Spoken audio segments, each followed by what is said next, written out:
me gustaría pues saber tu opinión es una pregunta así, ya sabes, abierta, ¿no? De los grandes monumentos megalíticos que desafían la lógica o ideas que tenemos en cuanto al pasado. Bueno, vemos esta ingeniería, esta tecnología, incluso, bueno, comparada con la tecnología que tenemos hoy en día, pues desafía bastante, o yo creo que debería de abrirnos la mente más que llegar a conclusiones cerradas.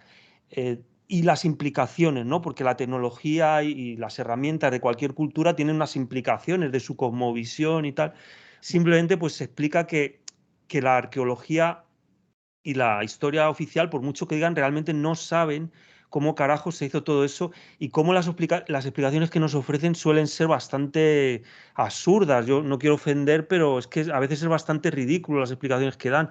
Me gustaría saber, bueno, hay que recurrir a teorías, claro, porque pues no sabemos, ¿no? Pero si tú tienes algún tipo de teoría o de idea o qué nos puedes contar a partir de todo esto que te digo. Cuando hablamos de megalito, lo primero que tenemos que recordar es qué significa megalito. Un megalito es simplemente una piedra grande. Tú hablabas de pedrusco y realmente hay grandísimos pedruscos en el mundo del megalitismo. Y este hecho se refiere a cualquiera de las construcciones, tanto básicas como complejas, que se hayan realizado empleando como material piedras de tamaños anormalmente grandes. Vale, cuando yo veo los megalitos, pues me surgen preguntas fundamentales, ¿no? La principal es cómo se realizaron estos monumentos, es decir, cómo lograron desplazar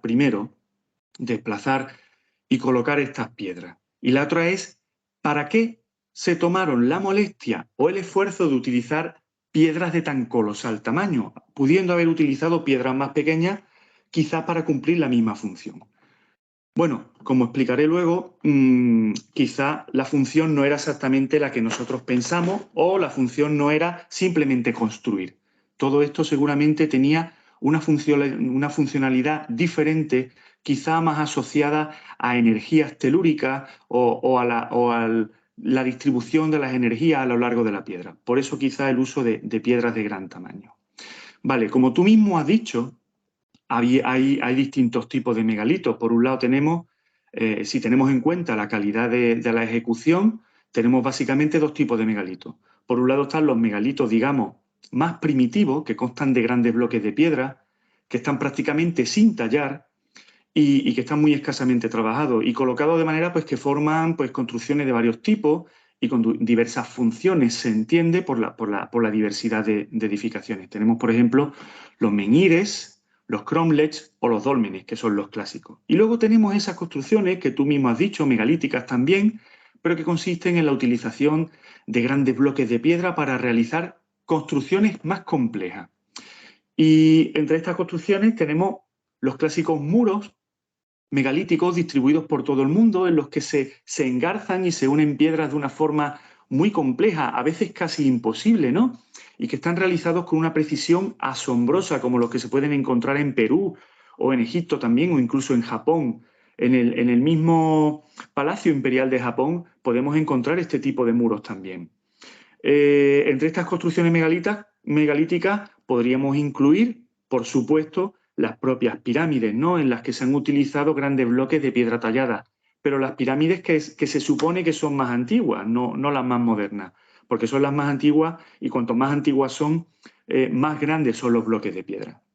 En principio, y teniendo en cuenta la línea cronológica del supuesto desarrollo tecnológico que la humanidad ha ido siguiendo y la cual nos han enseñado, pues nosotros podríamos suponer que los megalitos más primitivos precedieron a los más complejos, que entendemos que son más modernos. Sin embargo, hay muchísimos casos en los que podemos ver, como tú mismo has dicho, podemos encontrar muros en los que las piedras de los niveles inferiores son de un tamaño gigantesco y están labradas y unidas con una enorme precisión. Mientras que luego en los niveles superiores, tú lo has recordado, las piedras son más toscas o más pequeñas y no encajan con la misma perfección que encajan las piedras de abajo. ¿Por qué? ¿Por qué sucede esto? Pues yo pienso que nada habla por sí solo tan bien como lo hacen las piedras. Lo que he descrito antes es una clara evidencia de involución tecnológica, pienso yo. O bien una cultura dejó de tener o de poder aplicar, por la razón que fuese, ciertos conocimientos tecnológicos, o bien la cultura que comenzó el muro no fue la misma que lo terminó.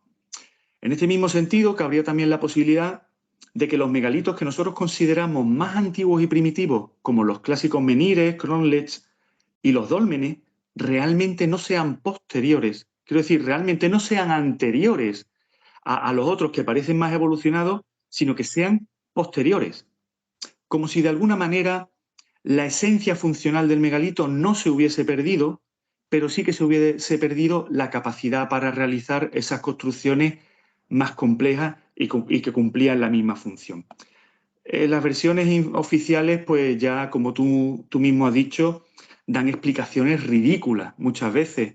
Pero bueno, también seamos un poco empáticos, ¿no?, con los académicos e intentemos ponernos en el lado de alguien que se supone que tiene que tener todas las respuestas. Y me refiero, por supuesto, a los académicos, personas que han estudiado, que tienen una formación y que, bueno, cuando se les pregunta, pues ellos, por su propio ego y por su propia formación, se ven en la necesidad de tener que dar una respuesta. Y muchas veces dan estas respuestas ridículas y absurdas con las que nos encontramos.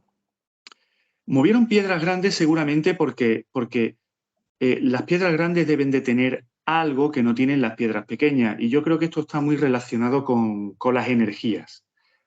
Puede que estas construcciones desafíen la lógica, pero esto es porque lo estamos analizando desde nuestra propia lógica, ¿no? Si lo analizamos desde un punto de vista energético, el tamaño de las piedras importa y mucho, porque cuanto mayor es un bloque de piedra, más potentes y más equilibradas son las energías que fluyen por la estructura de este bloque. No fluyen las energías igual por un bloque grande, compacto y único, que por un grupo de piedras más o menos colocadas, aunque sea de forma precisa, ¿no? Y esto debían de saberlo los constructores de los megalitos.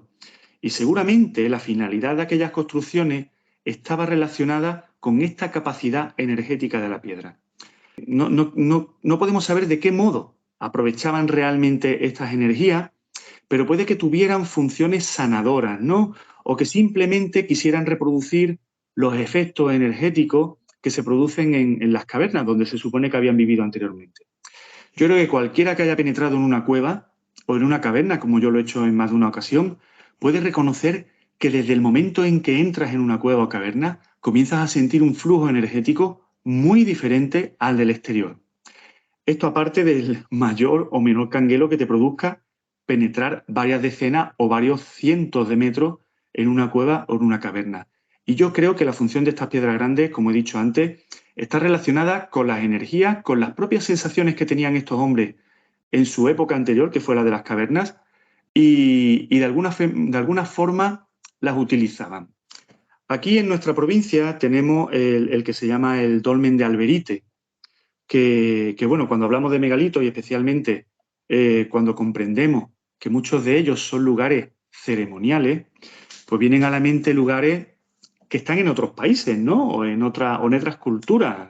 Conocemos mejor los lugares de Stonehenge en Inglaterra o de Göbekli Tepe en Turquía, pues los conocemos casi mejor que lo que tenemos aquí mismo, ¿no? Y es una pena, porque tenemos muy cerca ejemplos de un megalitismo ceremonial tan fascinante como estos que yo acabo de decir. Y además con un significado muy especial en cuanto a lo que se refiere a las energías cósmicas y telúricas. Pues bien, cerca del pueblo de Villamartín, aquí en la Sierra de Cádiz, hay un dolmen, como ya he dicho, se llama de Alberite, es un dolmen de galería, y según el autor que comenté antes, según José Ruiz Mata, es quizá el más antiguo de todo Occidente cuando hablamos de este tipo de megalitismo tosco, primitivo, ¿no? Pues yo tuve una conversación con este hombre, tomando una cerveza con él, y me dijo que habían hecho estudios de cómo podían afectar los ciclos estacionales a aquel dolmen. Y descubrieron que precisamente a finales del mes de abril, con el amanecer, la luz del sol recorre los 23 metros que tiene la galería. Atención, 23 metros de piedras de grandes tamaños colocadas formando una galería. Esos son muchos metros, ¿eh? Y penetra por la boca del dolmen y llega hasta el fondo del mismo e ilumina el bloque de piedra que está allí justo al fondo. Además es muy curioso porque no lo tiene fácil el sol, entre comillas, para iluminar ese bloque, porque por el camino, a lo largo de esos 23 metros, quienes construyeron el dolmen colocaron una piedra en el lado izquierdo y otra en el lado derecho del muro que estrechaba ligeramente el paso de la luz solar. De alguna forma ellos querían que la gente sí pudiera pasar, las personas sí pudieran pasar, pero el espacio que le dejaban a la luz solar era muy pequeño. Bueno, pues esto solo ocurre en esa época del año, a finales de abril. Entonces podemos preguntarnos qué se buscaba con este efecto visual, que quizás sea mucho más que un efecto visual. La respuesta surge sola, cuando ves que este dolmen estaba cubierto por un túmulo que no es otra cosa que un montículo artificial. Y ahora explico por qué la respuesta, por lo menos a mí, me llegó sola, ¿no? También teniendo en cuenta lo que había leído y visto anteriormente. Entonces se pensó que ya conocemos un proceso por el cual se produce una penetración de energía en un receptáculo seguida de un abombamiento. Y esto es un proceso natural que todos conocemos y estamos hablando, como ya muchos pueden intuir, del proceso de la concepción y del posterior embarazo. Desde luego, esto no son más que suposiciones que hacemos, pues quienes conocemos estos lugares y que están en la mente de muchas personas que han penetrado y que han visto cómo funciona la luz solar con estos monumentos. Pero yo entiendo que en este dolmen se representa un acto por el cual el sol literalmente preña a la Tierra con su energía. Y seguramente los grandes bloques de piedra capaces de acumular más energía que los pequeños fueron escogidos para canalizar la energía solar. Y seguramente por las fechas en las que se producía este fenómeno debía de haber una relación especial con los ciclos de las cosechas o con la vida en general o con la creatividad, o era alguna manera de absorber una energía en un acumulador. No podemos saberlo aún, pero el proceso es muy gráfico y puede tener este tipo de connotaciones. Sí, y así también podemos incluso entender cómo pensaban aquellas personas y de qué forma entendían su entorno y cuál podía haber sido su cosmovisión. Esto es un ejemplo de un dolmen y, bueno, hay otro ejemplo. El dolmen de Alberite sería un megalito. Siguiendo con esta cosmovisión, sería un megalito del tipo vagina, como lo sería también pues, el famoso dolmen de Menga, cerca de Antequera. Y los hay incluso también con una formación en el interior, como una especie de salón que se abre en el interior que se podría considerar un útero. Y luego también tenemos los megalitos tipo falo o pene, como los menires, cuya evolución la tenemos en los obeliscos, ¿no? Que luego fueron construidos por muchas culturas. Pues los menires y los obeliscos, al contrario que los dólmenes, debían de tener una función no receptora, sino más bien transmisora de energía. Y todo esto a lo que nos lleva es a comprender que quienes hicieron este tipo de construcciones pues tenían conocimiento de los ciclos de la vida y además eran seres profundamente espirituales que sabían muy bien cómo funciona el principio de generación en términos herméticos, ¿no? Por cierto, cuando se tallaba un obelisco, debía de hacerse en un solo bloque de piedra. La razón debe de ser la misma que ya apunté antes, que un solo bloque es más adecuado para transmitir las energías que varios bloques continuados. Bueno, después de todo este rollo que me he marcado con el dolmen de Alberite y con los megalitos tipo vagina, tipo pene, yo vuelvo a la pregunta original para finalizar mi respuesta, ¿no? A la cual solo puedo añadir que aunque a nosotros nos parezca algo muy difícil levantar estas piedras colosales, esto se debe a que por lo general se tiene una idea muy equivocada de nuestros antepasados, porque si eran capaces de llegar a las conclusiones espirituales que antes he comentado y que estoy seguro de que llegaron a ellas, ¿por qué no iban a tener una tecnología capaz de levantar esas piedras, aunque todavía no seamos capaces de descubrir cuál fue esa tecnología?